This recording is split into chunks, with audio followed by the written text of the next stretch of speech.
กระทรวงป้องกันความสงบได้ส่งนักกีฬายิงปืนประเภทหญิงจำนวน4ฐาน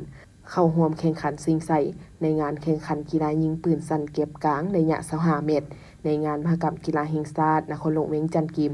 2025 ในวันที่ 18 พฤศจิกายน 2025 ที่สนามฝึกซ้อมกีฬายิงปืน 5 เมษายน ทีมนักกีฬายิงป้องกันความสงบประเภทยิงสามารถญาติได้1เหรียญเงินประเภททีมและ1เหรียญทองประเภทบุคคล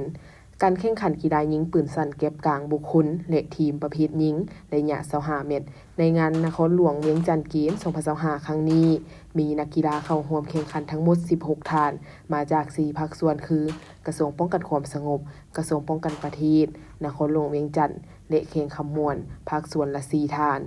ผ่านการแข่งขันประเภทบุคคลได้อันดับที่1เมนท่านนางตุ้มเงินทองคำสุขนครหลวงเวียงจันทร์เจ้าภาพยิงได้279คะแนนได้รับเหรียญคำอันดับ2ทานนางหงคำไสยราชกระทรวงป้องกันประเทศยิงได้271คะแนนได้รับเหรียญเงินอันดับ3ทานนางมณีวงศ์วงศ์ไสกระทรวงป้องกันความสงบยิงได้270คะแนน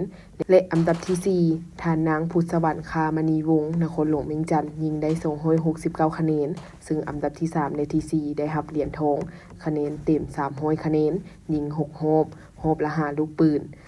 ประเภททีมอันดับที่1นครหลวงเวียงจันทร์เจ้าภาพยิงได้รวมเป็น112คะแนนได้รับเหรียญคำอันดับที่2กระทรวงป้องกันความสงบยิงได้รวม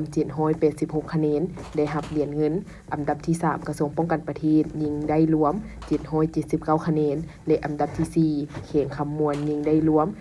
581คะแนนซึ่งอันดับที่3และที่4ได้รับเหรียญทอง